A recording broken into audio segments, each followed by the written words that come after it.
Vamos a analizar estos modelos matemáticos conocidos como leyes de Fick, en donde se analiza el movimiento difusivo de átomos a través de la distancia o a través de un material. Vamos a relacionarlo inicialmente con el fenómeno de difusión. Hemos comentado que cuando un sistema termodinámico de uno o varios componentes posee un gradiente de concentraciones, ese gradiente, esa diferencia de concentraciones, origina un flujo de materia, es decir, un movimiento atómico, en zonas desde altas concentraciones a zonas de menores concentraciones. El fenómeno de difusión nosotros lo podemos observar cuando se ponen en contacto, digamos, dos materiales puros. Dependiendo de la temperatura, átomos de un material, pensemos un material tipo A, que se pone en contacto con un material tipo B, a lo largo del tiempo va a existir movimiento difusivo, es decir, movimiento de una posición a otra de un átomo. Por ejemplo, estos átomos color verde se pueden mover hacia la zona de los átomos color azul. Esto de una zona de mayor concentración a una zona de menor concentración. En el estudio de difusión, este sistema llega a un equilibrio. Vamos a estudiar cómo podemos analizar la cantidad de materia transportada por medio de difusión en este tipo de sistemas. Esa cantidad de materia transportada obviamente va a depender del tiempo. Vamos a analizar cómo podemos conocer la velocidad a la cual ocurre esta difusión. Inicialmente vamos a definir lo que se llama flujo de difusión o flujo difusivo. En inglés se le llama flux también. El flujo de difusión es una velocidad, es la velocidad para la cual definimos el movimiento atómico por unidad de tiempo por unidad de área.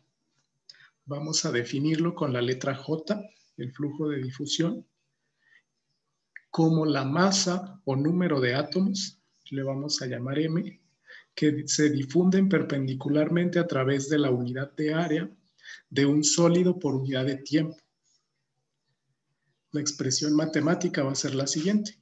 Aquí nosotros tenemos el flujo de difusión, también conocido como flux. Va a ser un cociente de M, que es la cantidad de átomos que se mueven, puede ser en masa o puede ser en número de átomos, por unidad de área por unidad de tiempo. Entonces, si nosotros hablábamos, por ejemplo, de este sistema, existe un área de interfase que separa estas dos zonas de materiales. Entonces, si nos centramos, por ejemplo, en el movimiento de átomos de A hacia el B, ese flujo de difusión va a ser la cantidad de átomos que pasan por esa área por unidad de tiempo. Esto es lo que conocemos como flux o flujo de difusión. Entonces, de esta magnitud depende de muchos factores, principalmente del tiempo. Si lo organizamos en forma diferencial, ese flujo de difusión se puede organizar como uno entre área, estamos considerando un área constante, por ese cambio, la diferencial de masa, M, o número de átomos, dividido por unidad de tiempo. Noten que esta diferencial en realidad es un flujo másico, es decir, es la cantidad de masa por unidad de tiempo. Esa cantidad de masa es flujo másico, y si al flujo másico lo divido por unidad de área, voy a obtener el flujo de difusión. Esta cantidad, el flujo de difusión J, generalmente tiene unidades de kilogramos por metro cuadrado segundo en el sistema internacional o átomos por metro cuadrado segundo. Es común también expresarlo en gramos o en centímetros el área, cuando estamos hablando de sistemas más pequeños.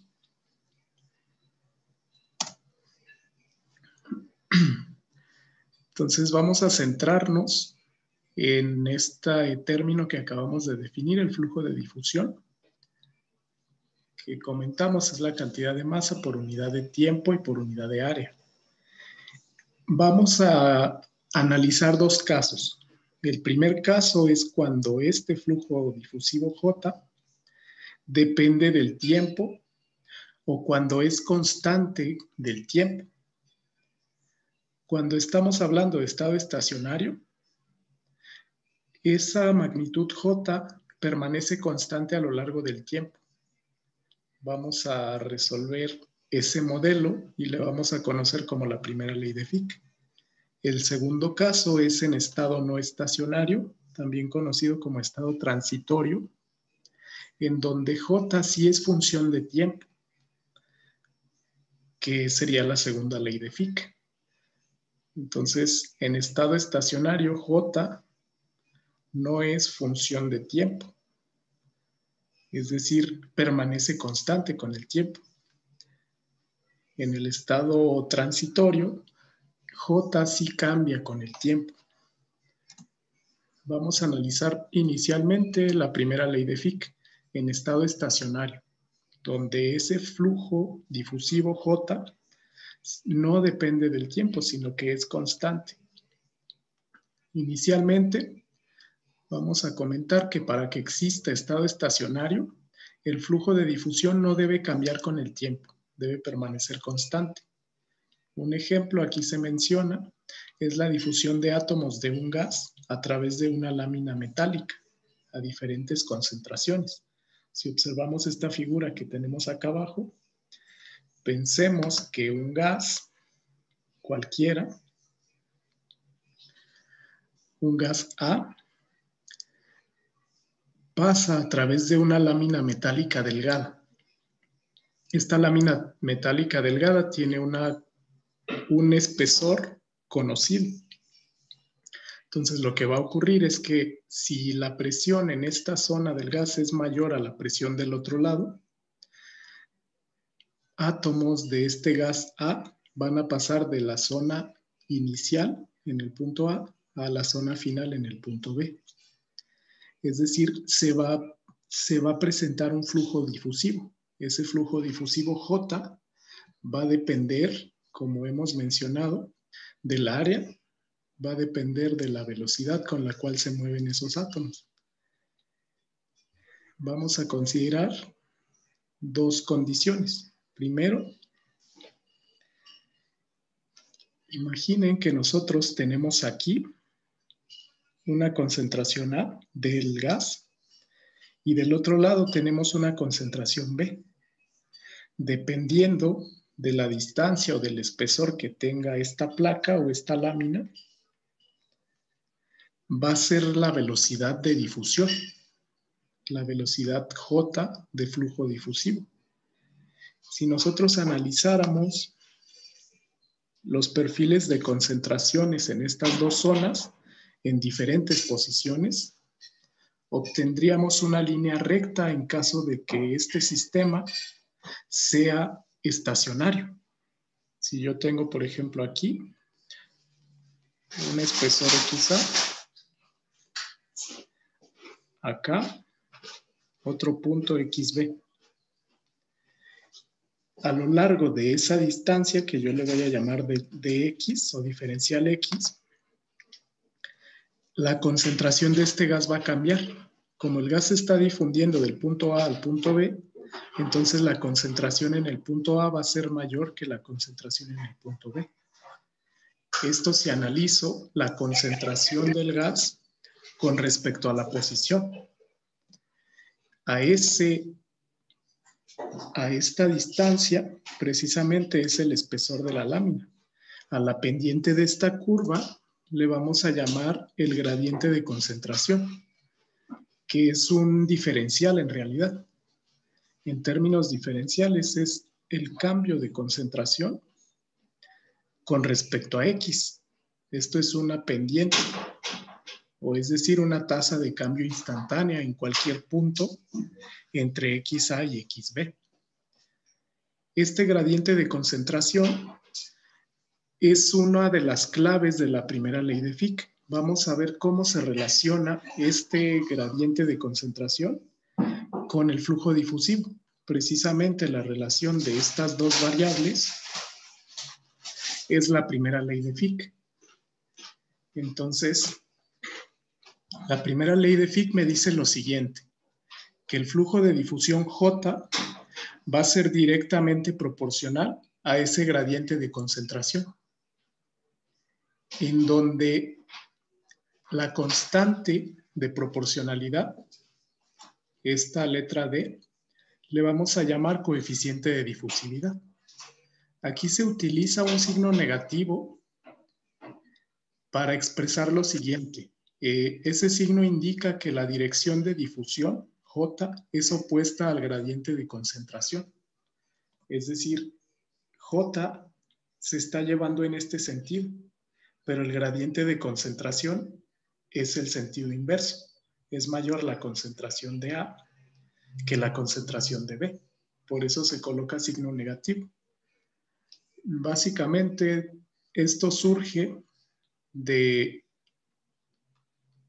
la expresión J es proporcional al gradiente de concentración. Si yo quiero convertir esto a una igualdad, voy a introducir una constante de proporcionalidad.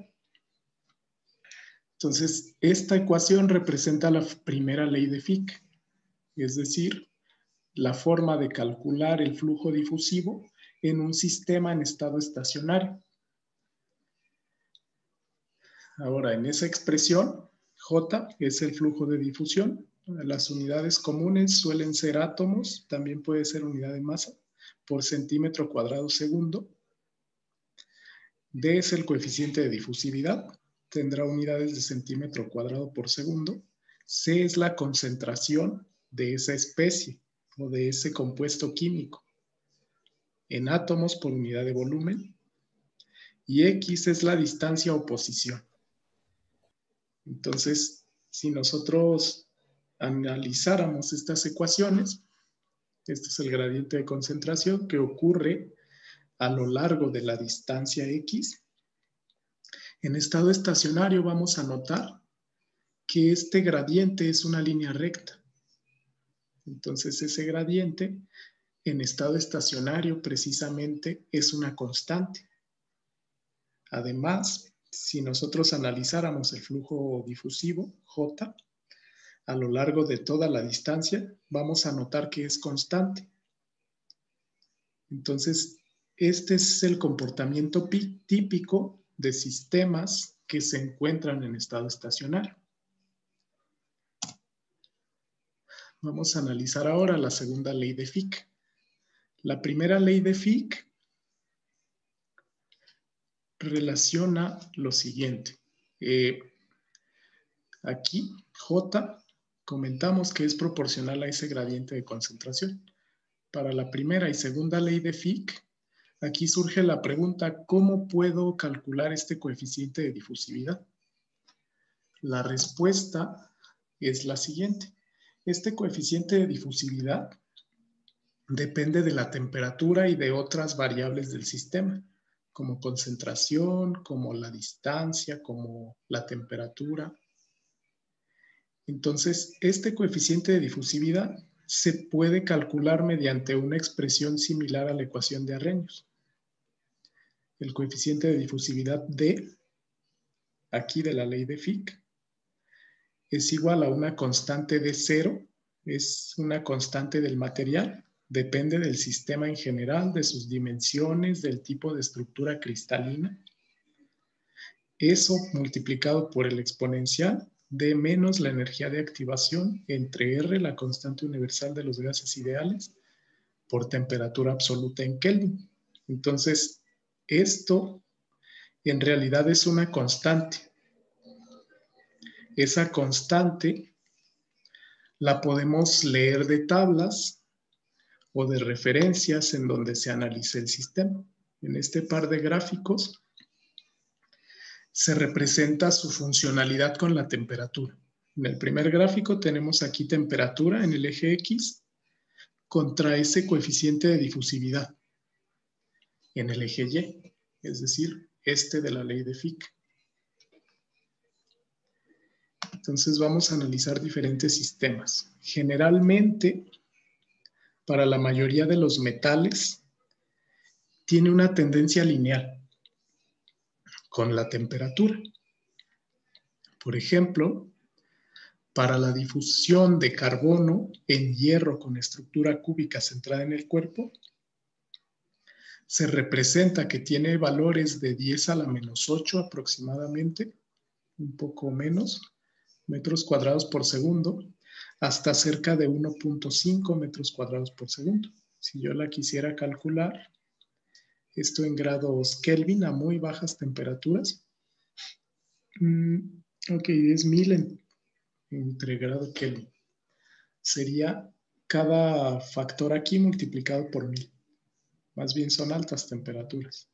Por ejemplo, tengo aquí 5.5 por 1000, aquí serían 500 Kelvin. Más o menos aquí serían 1000 Kelvin.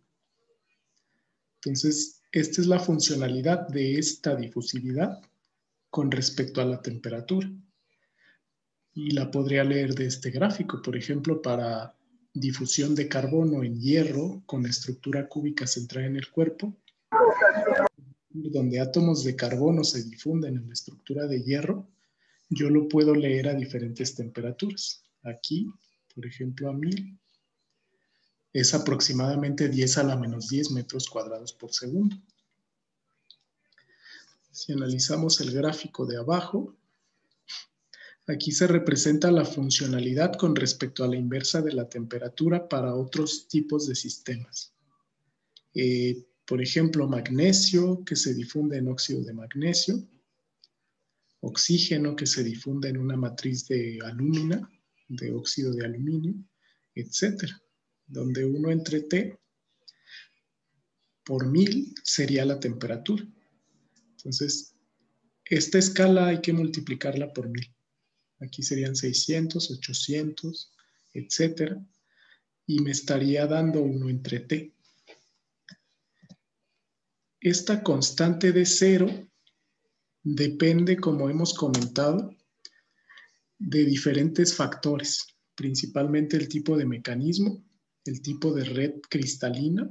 Recordemos que en diferentes tipos de redes hay mecanismos sustitucionales o intersticiales, la existencia de defectos cristalinos, el tipo de soluto y concentración y de la temperatura. Recordemos que la temperatura puede definir el número de defectos cristalinos y además el tipo de red cristalina. Es posible que hubiese un cambio de fase. En estas otras dos tablas, aquí se presentan varios valores de difusividad. Este es D, de la ley de Fick, para diferentes sistemas. Por ejemplo, el soluto carbón en hierro con estructura cúbica centrada en las caras, se presenta aquí su valor a 500 grados Celsius y a 1000 grados Celsius. De carbón, por ejemplo, en estructura de hierro cúbico centrado en el cuerpo, se presentan también los valores. Aquí se menciona los que tienen asterisco. El paréntesis indica que la fase es metaestable. Vamos a analizar entonces, a partir de estas tablas, cómo podríamos leer los datos. Aquí se lee directamente la D, la difusividad, de la primera ley de Fick. Eso para aplicarlo directamente en la ecuación. Estos ejemplos, por ejemplo, los primeros dos los podemos encontrar en aceros. La difusión de carbono en hierro con estructura cúbica centrada en las caras, o la difusión de carbono en hierro con estructura cúbica centrada en el cuerpo. Podría ser difusión en fases tales como ferrita en el primer caso o austenita en el segundo caso. El estudio de estos sistemas nos permite predecir algunas variables de procesos tales como tratamientos térmicos. La siguiente tabla me permite leer valores de esa ecuación de Arrhenius para diferentes sistemas. Recordemos que la energía de activación y el coeficiente de cero, esta constante, depende del tipo de sistema, depende de la temperatura y del tipo de mecanismo. Aquí se representa, por ejemplo, para diferentes mecanismos. Para sistemas con difusión intersticial, por ejemplo, carbono que se difunde en una estructura de hierro. Aquí están utilizando otra notación. CCA significa cúbico centrado en las caras. CCU, cúbico centrado en el cuerpo. Esta es la notación de otro libro. Para nosotros sería FCC y BCC, por ejemplo. Entonces, dependiendo del tipo de sistema, podemos leer la energía de activación y podemos leer el coeficiente de cero. Con estas dos constantes podemos recurrir a la ecuación de Arrhenius y calcular la difusividad. Y con esa difusividad podemos recurrir a la ley de Fick.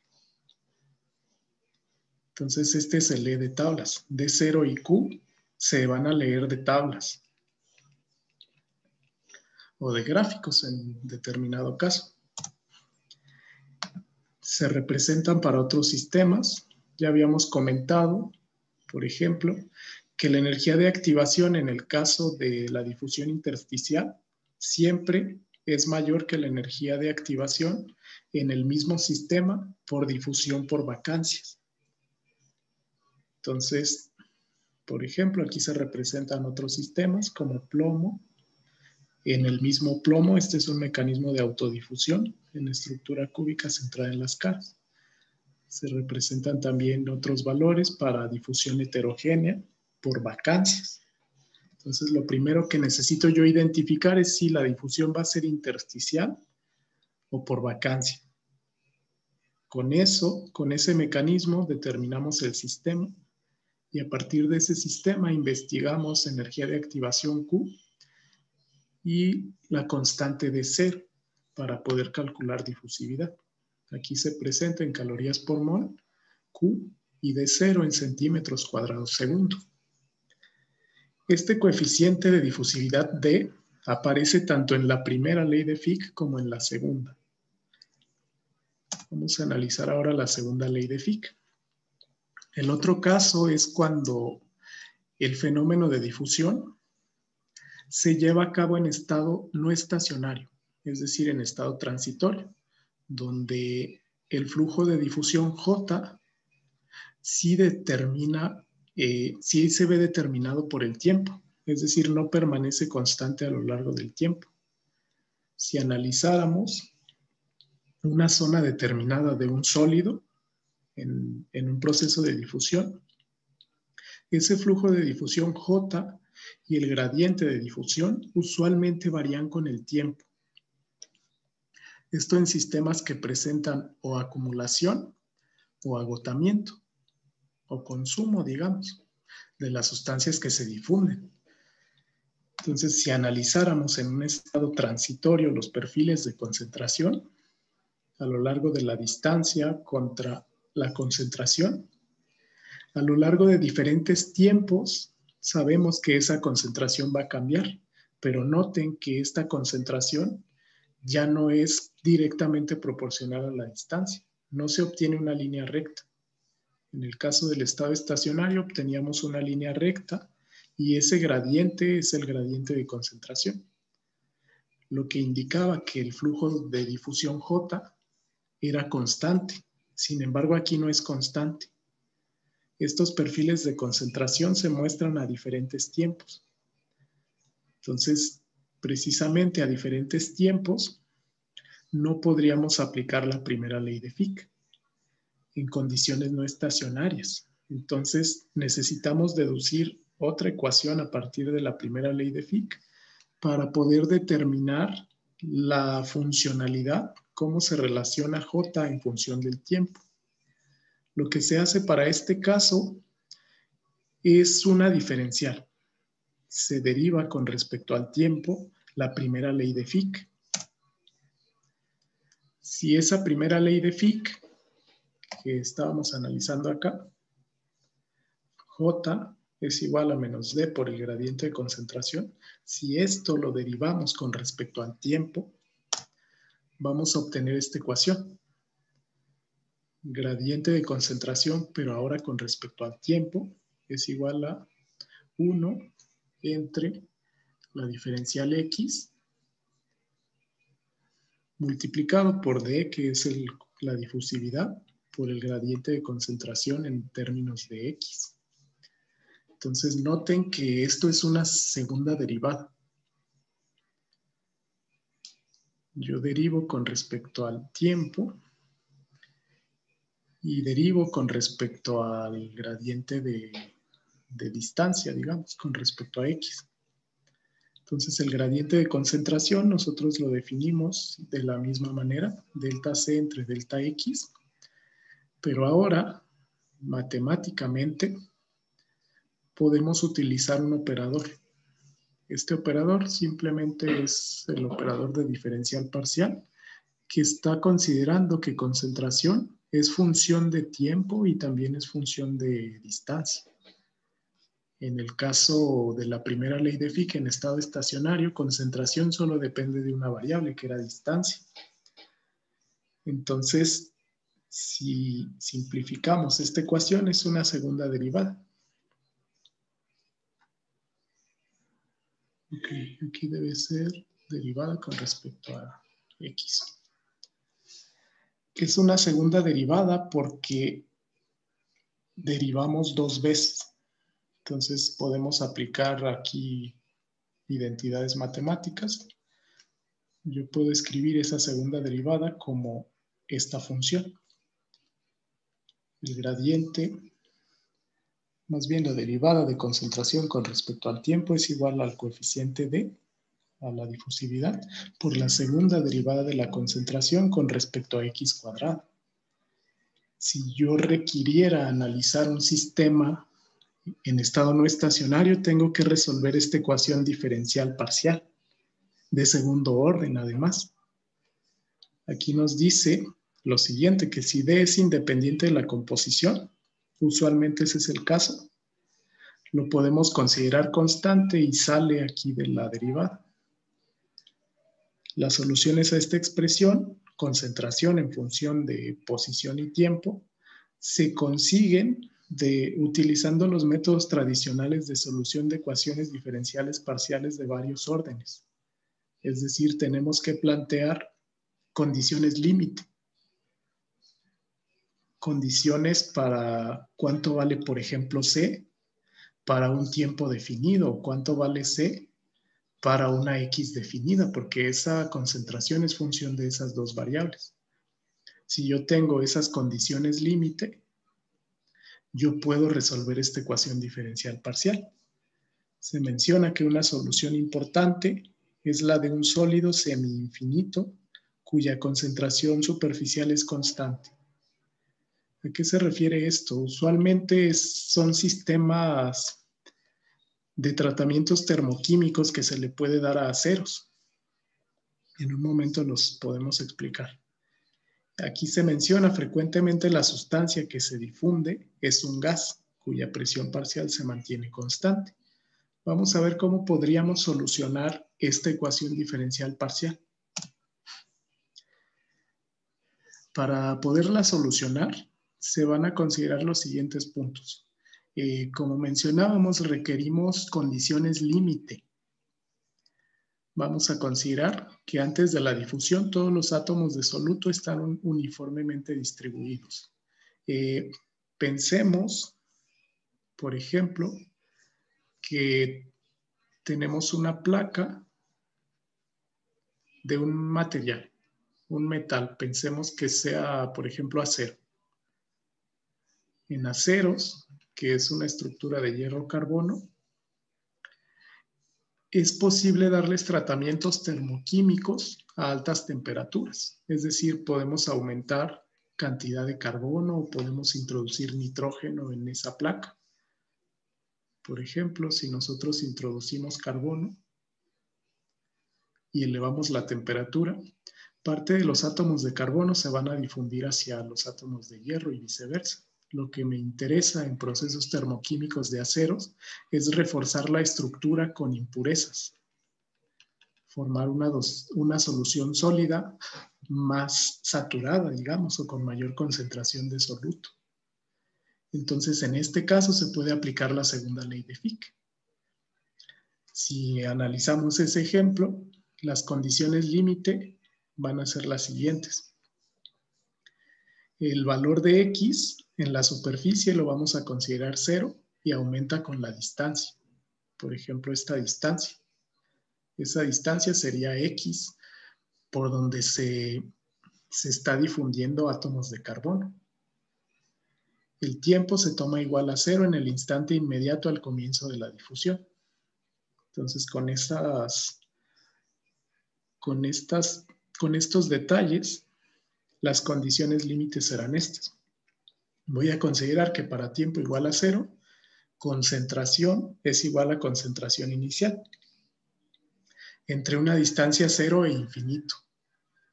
Se considera infinito porque este material en realidad podría tener un grosor muy grande comparado con un átomo de carbono. Para tiempo mayor a 0, la concentración va a ser igual a la concentración superficial para X igual a 0. Es decir, aquí en X igual a 0, y si yo empiezo midiendo de 0 hacia abajo, aquí se tiene una concentración superficial. Esa es CS. Y además, otra condición límite es que la concentración C va a ser la concentración inicial cuando X tiende a infinito. Es decir, cuando X tiende a infinito, este espesor es muy grande, por lo que si yo tenía, por ejemplo, aquí una concentración inicial de carbono previamente definida, transcurrido un tiempo considerable y en un espesor muy alejado de X igual a 0, pensemos por acá, esa concentración va a ser igual a la concentración inicial que se tenía en la superficie. Entonces, por ejemplo, si yo tenía una 0 inicialmente, con una concentración de, pensemos, no sé, 3% carbono, ese valor es la concentración inicial, 3% carbono, que tiene aquí. Posteriormente yo lo puedo someter a un tratamiento termoquímico para buscar aumentar esta concentración de carbono. Entonces aplicaría la segunda ley de Fick para los cálculos. Aplicando estas relaciones, se obtiene esta solución de la ecuación diferencial. Aquí se utilizó la resolución de la ecuación diferencial de segundo orden en términos de estas condiciones límite. Entonces, vamos a definirlo así. Noten que es un gradiente de concentraciones, concentración en la superficie menos concentración X. X lo vamos a llamar concentración a la distancia X después de un tiempo T. Un tiempo T cualquiera mayor a 0. Eso entre concentración en la superficie menos concentración inicial. Entonces, eso, de acuerdo a la solución de esa ecuación, hay diferentes métodos, se aproxima de la siguiente manera. Se aproxima utilizando esta función error. Esta expresión se llama función error gaussiana. Está definida por esta integral. Esa función error gaussiana de este conjunto sería de X entre 2 raíz del coeficiente de difusividad D por el tiempo. Esto en realidad es la función error. Entonces esa función error, aquí yo sustituiría X y tendría que realizar esta integral. Noten que está en términos de otra variable. Para ahorrarnos el problema de resolver esta integral, en diferentes libros se presenta una tabla que podemos utilizar para obtener directamente la función error. Esta tabla representa el valor de la función error para diferentes argumentos X. Pensemos, por ejemplo, que para esta, X vale esto. U otra variable. Aquí no confundan esta X, que es cursiva, con nuestra X que representa distancia. Este es simplemente una variable. La función error se puede calcular por medio de esta tabla, sabiendo el valor de X entre 2 raíz de dt, que sería este valor. Usualmente en un ejercicio o en un diseño de un proceso termoquímico, yo puedo conocer este valor. Este valor va a ser un número. Entonces pensemos que ese valor fuera 0.1.